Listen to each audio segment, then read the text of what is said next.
Greetings, my peeps, and welcome to the All Things Basketball Podcast with your boy GD. In this episode, I'll be giving you my Western Conference Semifinals preview. We'll go through all four teams, guys, how they got here, and then we'll talk about the teams that were eliminated as well. Also, some other NBA news that I'll chime in with as well. So just sit back, relax, and enjoy the show.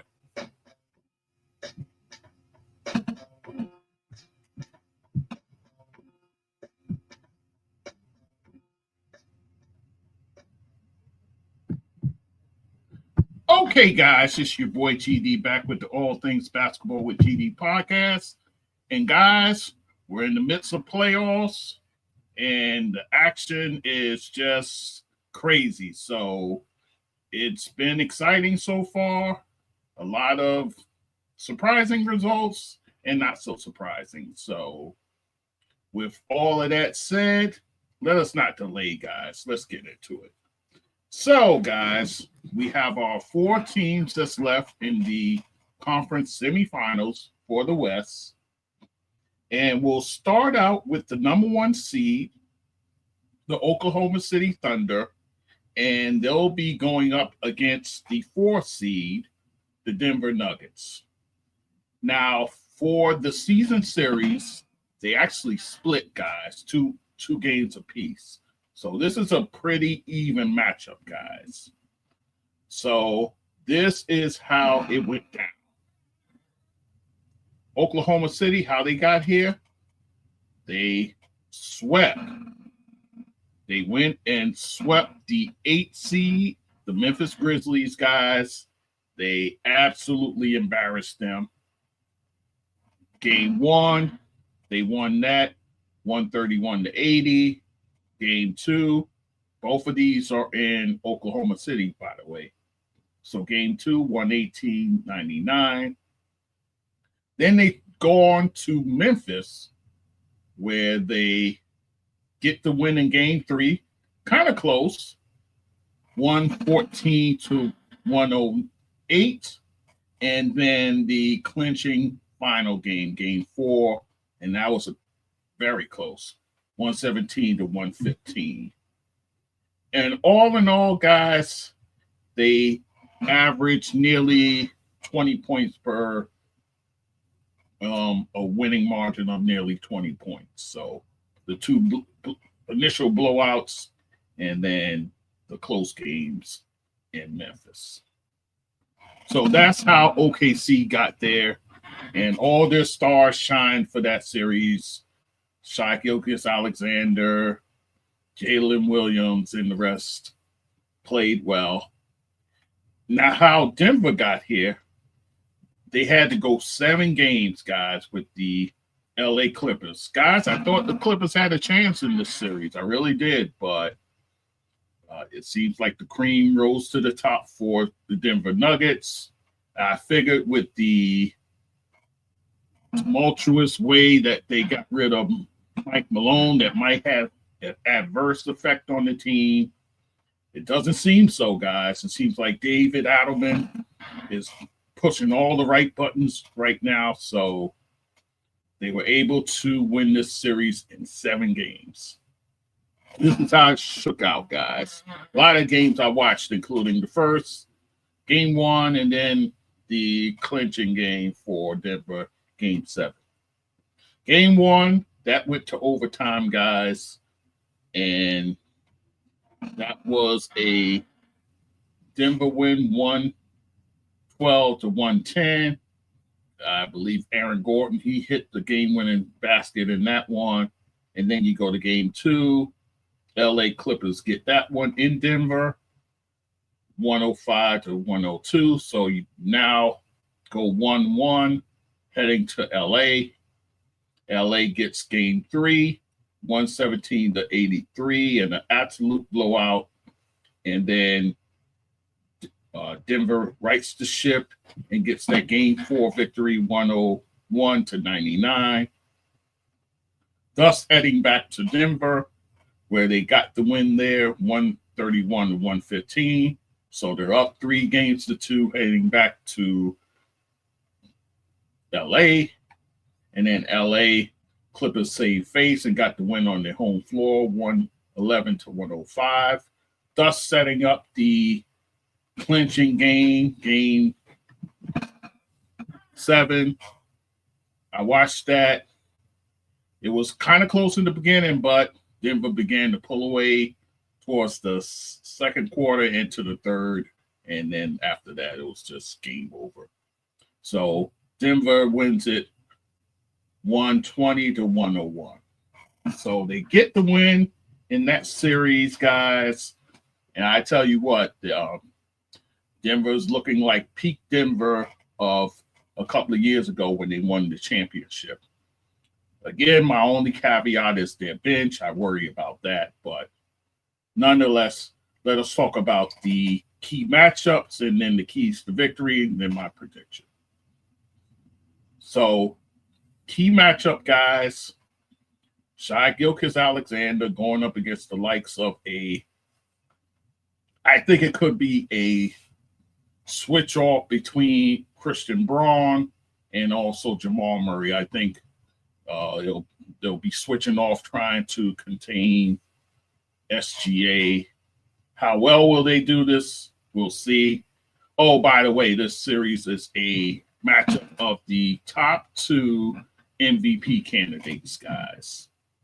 So it'll be very interesting in that regard between SGA and the Joker, Nikolai Jokic. So that's a matchup that'll be intriguing. Jalen Williams against Aaron Gordon. I think this is an intriguing matchup, guys. How well Gordon matches up with Williams, I think will hold a key in this series. And then you're going to have probably a steady diet of Chet Holmgren and Isaiah Hartenstein on the Joker. How well they defend him, that remains to be seen. The Joker was kind of held at bay in the Clippers series. Ivica Zubac did an excellent job on him. A guy who has the same size, same girth, was able to somewhat neutralize Joker. So these guys have none of that. So Joker could be in for a big series here. Keys to victory for the Thunder: depth. Guys, we know what the starting lineup can do with SGA, Jalen Williams, Holmgren, and those guys there. I think it's going to come down to that bench, what that bench can give you guys. Guys like Isaiah Joe there, Aaron Wiggins, and also Alex Caruso. We'll see what he can muster up, but I think the bench is going to have to play a part in this. And then you got the MVP showdown. Shai Gilgeous-Alexander versus the Joker. Not like they're guarding each other, but both guys are in the MVP race, and we still have yet to get the results. I'll do a recap of all the postseason awards. I'll do an episode on that. But that's going to be intriguing. And then for Denver, keys to victory: health. I think you need a healthy Denver squad in order to pull up the upset here. You know, Jamal Murray, he's when it comes to his health, you got to keep a keen eye on that. Also, the likes of a Michael Porter Jr., you have to keep an eye on him as well. I think also his matchup with Lou Dort will be interesting also. I didn't mention that. But you have that. Aaron Gordon, too, who's seen his share of injuries towards the latter end of the season. So I think all of that has to be paid attention to, and we'll just see. And then I think for Denver, they're going to need bench help. They're going to need guys like Russell Westbrook, who has been playing fantastic coming off their bench. Perry Watson. Also, when you have to spell the Joker, a DeAndre Jordan, you'll need him as well. those guys are going to have to give you some quality minutes in this series. My prediction, and then also before I do my prediction, guys, you have Russell Westbrook going back to where it all started, Oklahoma City. You know, that's where he was first. Well, technically, actually started being drafted by the Seattle Supersonics, but he ends up in OKC when they relocated. But that's neither here nor there. So he's going back against his original squad there. And then Isaiah Hartenstein, he had a brief stint with the Denver Nuggets. He'll be going up against them as well. So my prediction, it's got the looks of a long series, guys. I say it's 7 games, and I'm going to pick OKC, guys, by the slimmest of margins. But listen, I wouldn't be surprised if the experience of a Denver is able to capitalize on this young Oklahoma City Thunder squad. And then you got to remember, too, guys, you do have a closer in SGA. Will guys like Jalen Williams give you something? Guys like Chet Holmgren give you something when they got SGA perhaps locked up? We'll see. So I'm saying Thunder in 7, but I'm saying it with a lot of trepidation, guys. So we'll see what happens. And then the other series, guys, and this is the shocker, guys. You have the 6th seed, the Minnesota Timberwolves, going up against the 7th seed, the Golden State Warriors. Golden State in this series, they won the series 3 games out of 4. But mind you, their last game was in January 15th. So you're talking about nearly 4 months ago. So this is a different looking squad that Golden State is facing. You have a healthy now Julius Randle. You have a healthy Dante DiVincenzo. So that's going to be a boom for the Minnesota Timberwolves. So let's just talk about how each of them got here. Minnesota, they got here winning 4-1 over the 3 seed, the LA Lakers, guys. Wow. Absolutely a stunner. So Minnesota takes game 1 in LA, 117-95. I mean, absolutely blowing them out the gym, guys. And then LA would take game 2, 94-85, thus setting up them going to Minnesota with the series not at 1-1. Minnesota in game 3, 116-104. And game 4, the controversial game 4, where they got the victory 116-113. This is a game where Coach J.J. Redick in the second half played his starters the whole 24 minutes, guys. And he got a lot of ridicule from many media heads over that one. And then game 5 back in L.A., Minnesota, in a close one, they pull it out, guys, 103-96. In a game where Rudy Gobert went absolutely nuts with a 20-20 double-double. I mean, he looked like vintage Shaquille O'Neal in that game. I mean, he was absolutely amazing. Thus, and then remember too, J.J. Redick, you know, his issue with his bigs over there. So he kind of played small ball. And Chris Finch, you got to start giving Chris Finch some credit, guys. This man can coach. Oh, my gosh. And for him to adjust in this series and absolutely capitalize on the, I would say, as far as JJ Redick, this being his first playoff, the inexperience of him coaching in the playoffs. I mean, Chris Finch took advantage, guys. Wow. And thus they get the win in game 5. So much so, Anthony Edwards, after the game, he spins the block, if you will.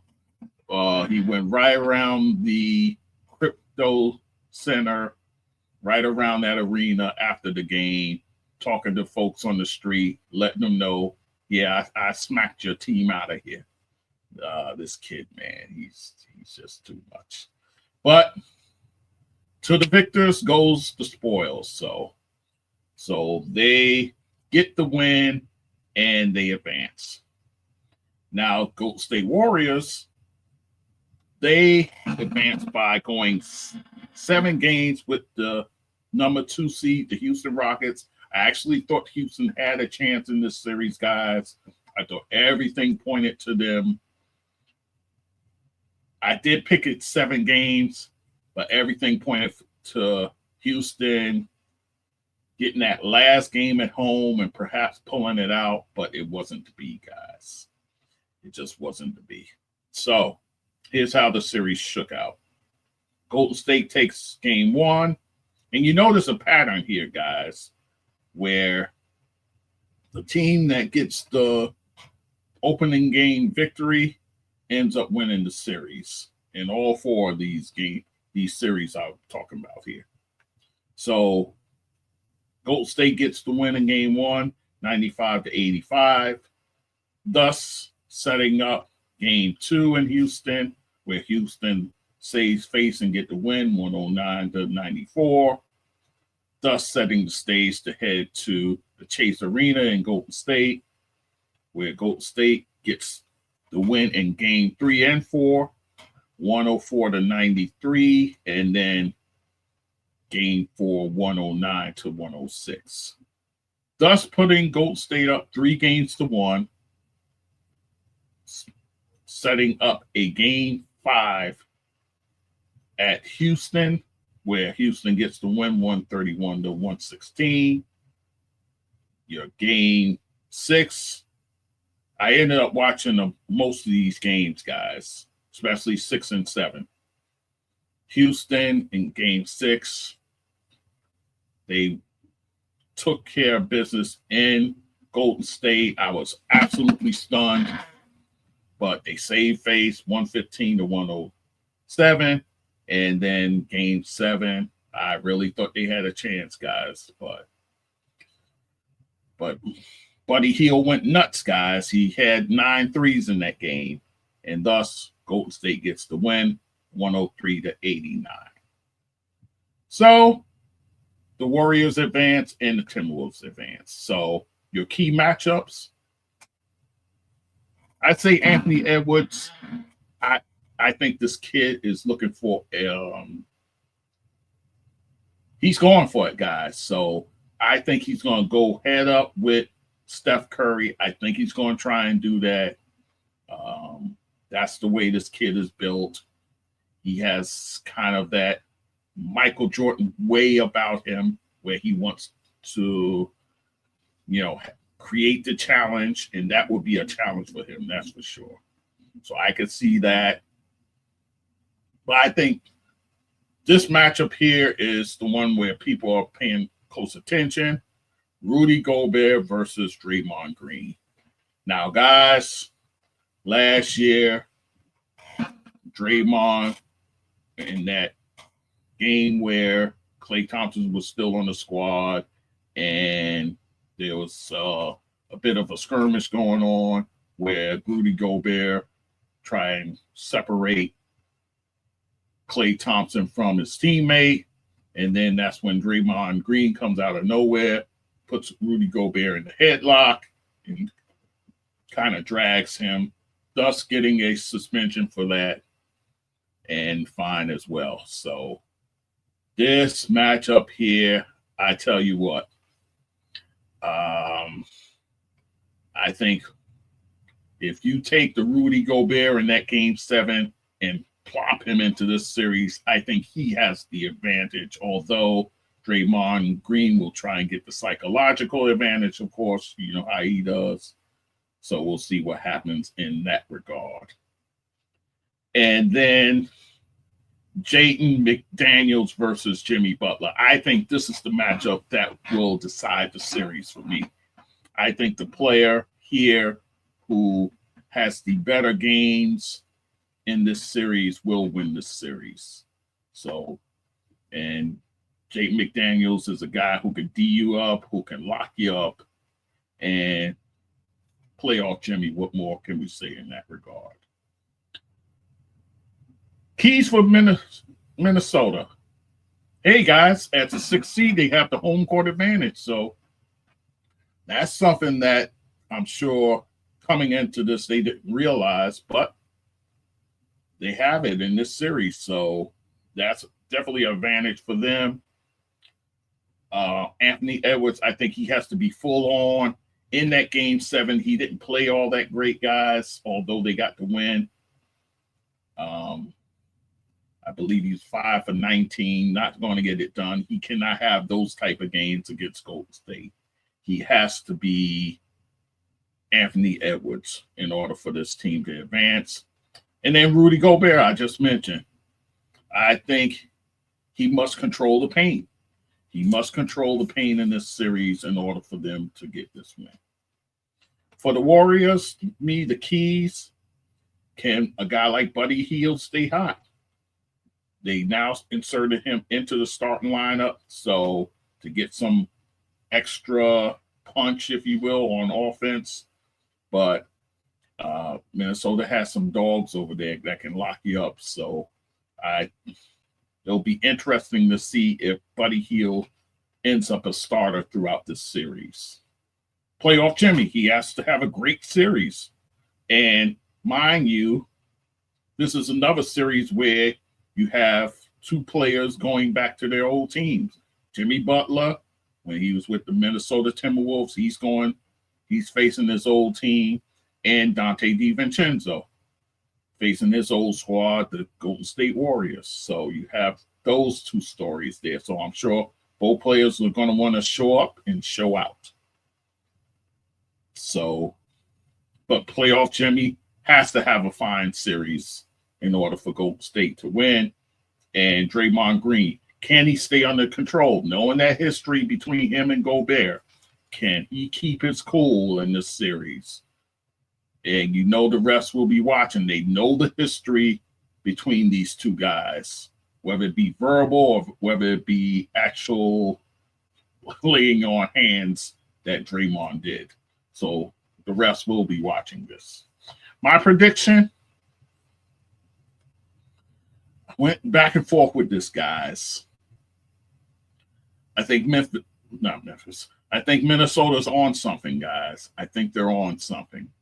And for them to vanquish the Lakers as they did really said something to me, guys.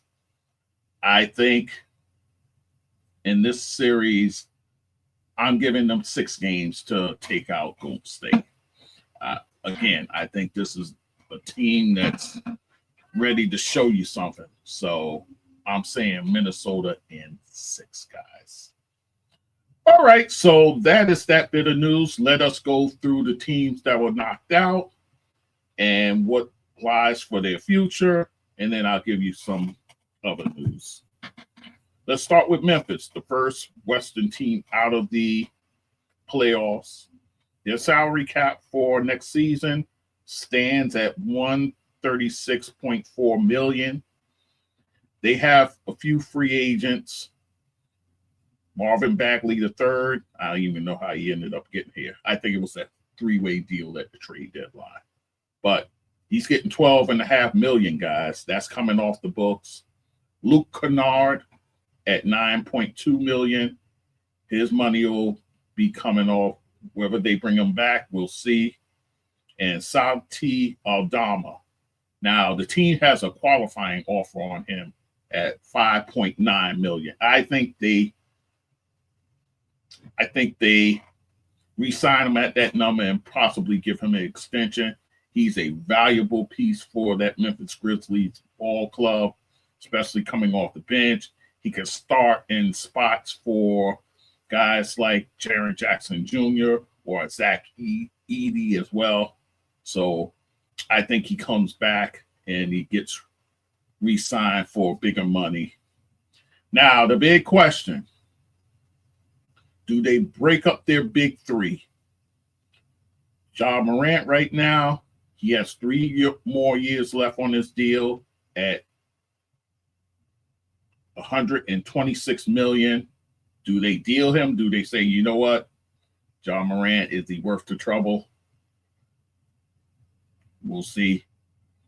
So you have that. Desmond Bane, he has 4 years at $163 million. I didn't realize he was getting this much money, Desmond Bane. That's a lot of money for a guy who's a solid player, guys. Solid player.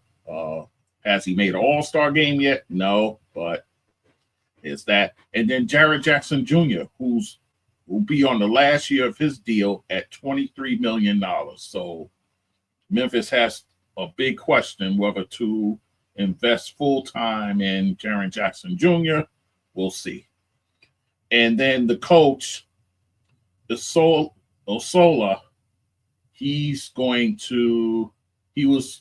had the interim tag removed. Now he's the head coach. So you have your coach in place now for next season. I figure he'll be given somewhat of a long rope in that regard. So we'll see. But yeah, so so they'll have him there. But again, what do Memphis end up doing with the big three there?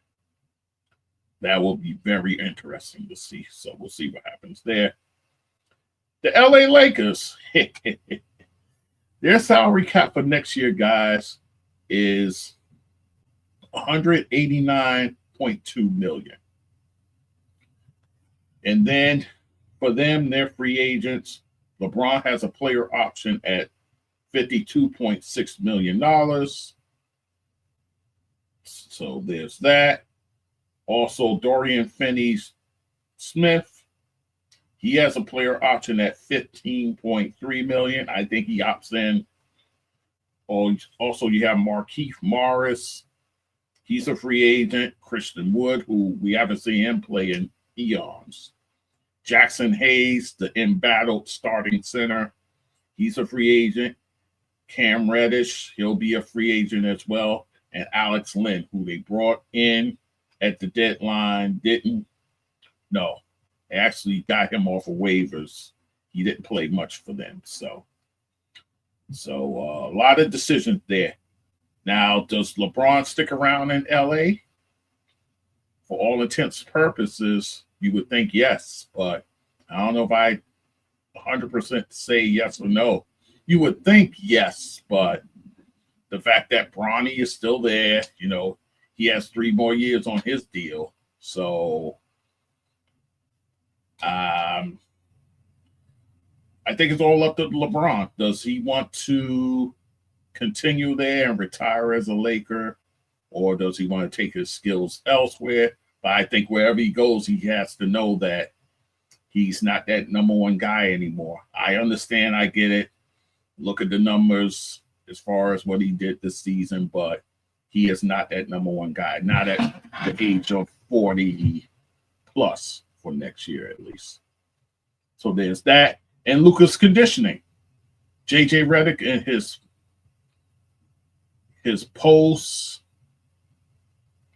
postseason, if you will, press conference, he kind of alluded to conditioning being a problem for some players. I'm sure he was singling out Luka Doncic. And then remember, 2 guys, he's up for that extension. So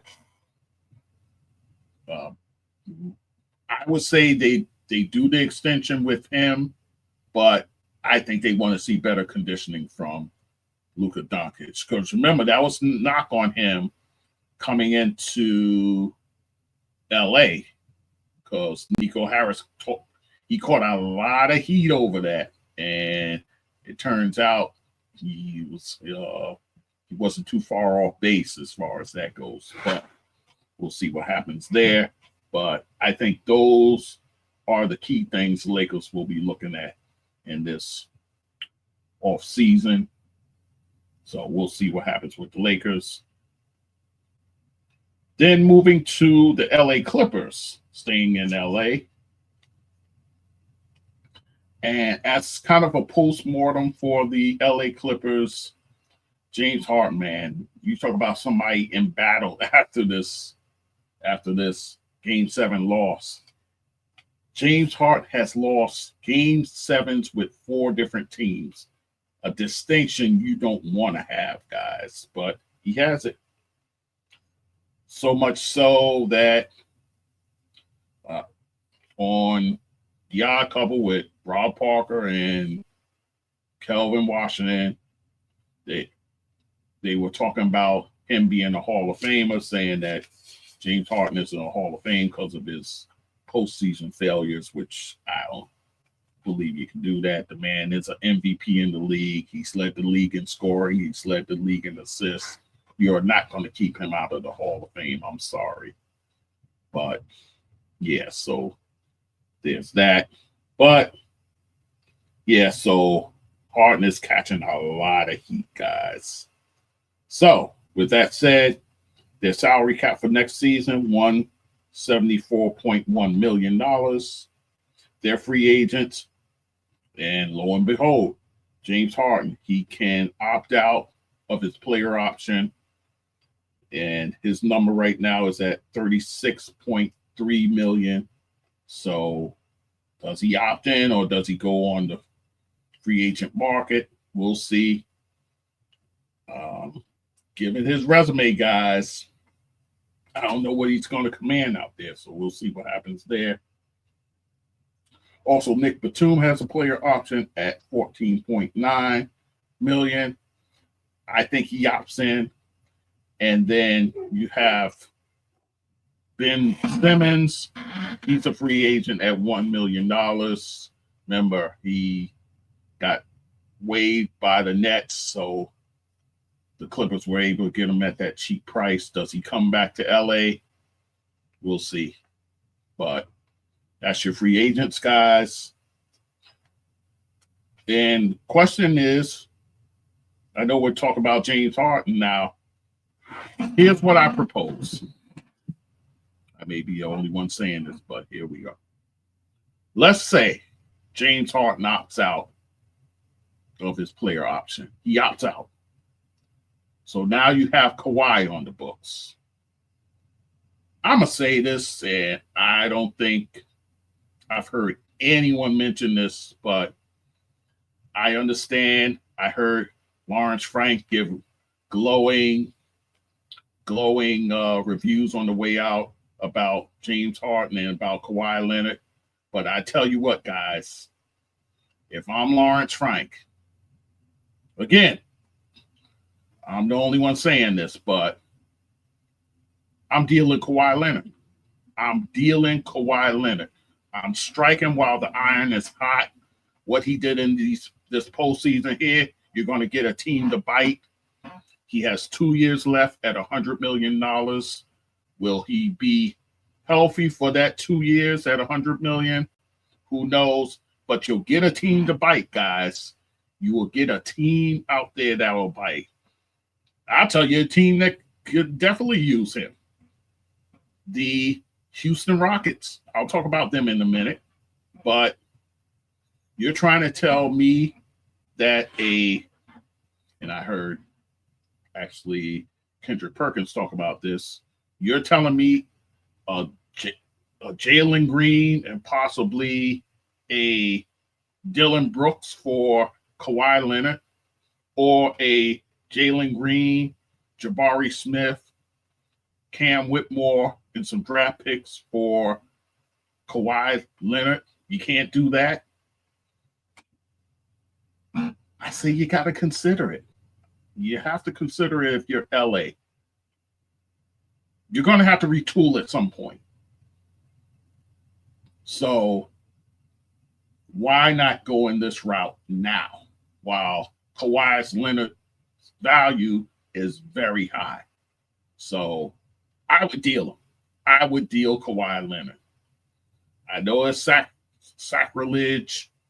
Maybe Steve Ballmer doesn't want to sign off on something like that, but you have to consider it, guys. You have to consider it. I'm just saying.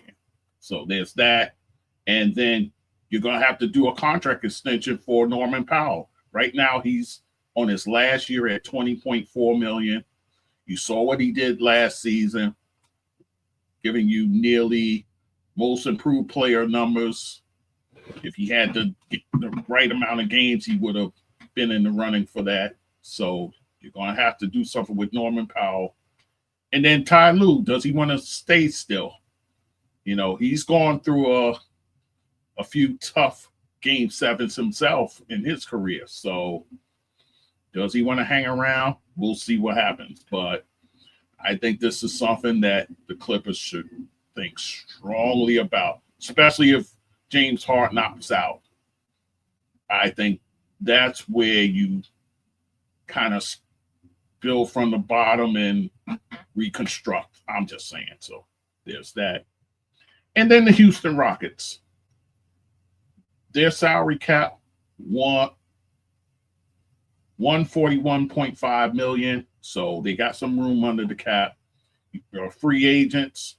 Steven Adams at 12.6. I think they should bring Steven Adams back. He was invaluable to them in the playoffs, especially even having Alperen Sengun play next to him. I thought that served Houston very well. You have a team option on Fred VanVleet at $44.8 million. So do the Rockets opt in for that? We'll see. And then Jeff Green at $8 million, the seasoned veteran. And then Jayshawn Tate at $7.5 million. So you have some money there that could come off. The obvious target is Kevin Durant. Again, I'm not giving the moon and the stars for Kevin Durant. I heard Kendrick Perkins say Jalen Green, Jabari Smith, and Cam Whitmore for Kevin Durant. Here's my question, though. Why would Phoenix accept that? Because think about it. You already have Devin Booker there. You already have a Bradley Beal there. Bringing a Jalen Green is just redundant. So I understand. I get it. The numbers make it work. But why would Phoenix do that? So I don't know if Houston is Kevin Durant's destination. I tell you who could go there. A Giannis Antetokounmpo. Milwaukee right now is at a crossroads. You have Dame Lillard, who's going to be out for the season with the torn ACL, pretty much. You won't have him for the calendar year of 2025, pretty much into 2026. So Milwaukee has some hard thinking to do. Maybe you bring in some young guys and is kind of retool this thing. Jalen Green in Milwaukee, somewhere where, it's low key. He does, he can go there and rebrand himself there. You bring along a Jabari Smith, a promising big man, a guy who can, I don't want to say replace Giannis, but he's a guy who you can plug into Giannis's starting spot, who has a lot of promise. Maybe a Cam Whitmore, maybe a Tony Eason you bring along as well. Some draft picks. But I think for Houston, the target should not be Kevin Durant. I think it should be Giannis Antetokounmpo. I'm just saying. So there's that. And I've been talking about Jalen Green. Here's what he did in those 7 games, guys. 7 points in game 1. He explodes in game 2, 38 points. Follows that up with a 9-point game in game 3, 8 points in game 4, 11 points in game 5, 12 points in game 6, and just 8 points in game 7. You cannot have your top tier guy put up numbers like this. You can't do it, guys. So I think he's on the move. And again, a change of scenery might be good for him. We'll see what happens. So there's that as far as Houston goes. Then a few other things before we're out of here. Utah, the Utah Jazz, team with the worst record in the NBA. Get this, guys. They give a contract extension to their head coach, Will Hardy, and it's to go through 2030 and 2021, guys. Wow. Here's what he's done in the 3 seasons as head coach with the Jazz. 85 and 161, guys. No playoffs. And mind you, last season, he went 17 and 65, guys. But Danny Ainge says he loves what he does as far as developing the players and all that. So there's that. Will Hardy, he's a former assistant of Greg Popovich over there with the San Antonio Spurs. He was there for a number of years, and then he did a couple of seasons with Ime Udoka in Boston. But and think about it. You see guys like Mike Malone being let go, Mike Budenholzer, all championship coaches, albeit Mike Budenholzer only spent a year with Phoenix. That's a story for another day. I've chronicled it. Mike Malone, I talked about him leaving as well. Also, Taylor Jenkins being let go. You got these guys here, playoff coaches here being let go.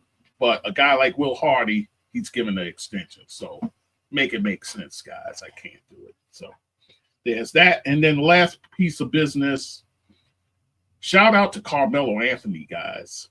He's been hired as a studio analyst for NBC, guys. So you know the NBA with the new TV package, they're heading to NBC to do games. So he'll be in studio. So you're going to have guys like Carmelo Anthony. You'll have Dirk Nowitzki. He's also an in-studio analyst. Steve Nash as well. So, hey, NBC is loading up the big guns, guys. I think Carmelo will do an excellent job as a studio analyst there. I think he'll be just fine in that regard. So I look forward to it. I look forward to what Carmelo can do in that regard. Remember, he has the podcast, guys, that I think is one of the top basketball podcasts out there, 7 p.m. in Brooklyn. He's doing an amazing job there with all the guys he got over there. So congrats, Melo, and I look forward to seeing you in the studio for NBC. So, all right, guys. So that's it for this episode. All Things Basketball with GD.com is the website. And guys, we're going to do, like I said, the postseason awards breakdown. I'll do that. Also, WNBA. We got preseason action. We just had games on the weekend there. You had Angel Reese and Haley Van Lith going back to LSU to play a game there, which was a rousing success. And then you had 2 nights later, Caitlin Clark, she goes back to her alma mater, Iowa University, and she has a very nice game there. She only played about 16 minutes, whatever it was, but it looks like she's in rare form right now. She has a loaded team, so guys, I will be breaking all that down as far as the season goes, my predictions and all those sort of things. So that'll be coming up within the next few weeks before I take a little vacation. I want to get those episodes out the way. So there you go. All right, guys, I thank you for listening as always. Again, all things basketball with gd.com is the website. There you'll find my episodes, clips, all those things, my donation buttons, guys. And in the scroll, I have my Cash App, $ GD Again, $ GD My donate buttons, PayPal, Spotify donate, and buy me a coffee. Help this here show, guys. Give to your boy so he could keep this thing rolling. All right. This show doesn't continue without your support. So I thank you for that. Also, guys, all podcast platforms, I'm on there, Apple included. So like the videos, comment where you able to comment. YouTube, I'm there. I have my YouTube channel as well, guys. Social media, Instagram, TikTok, while it's still alive, Blue Sky, some Facebook, and that's about it. I'm just keeping my concentration on those there. So thank you guys for listening as always. We'll talk soon. Take care.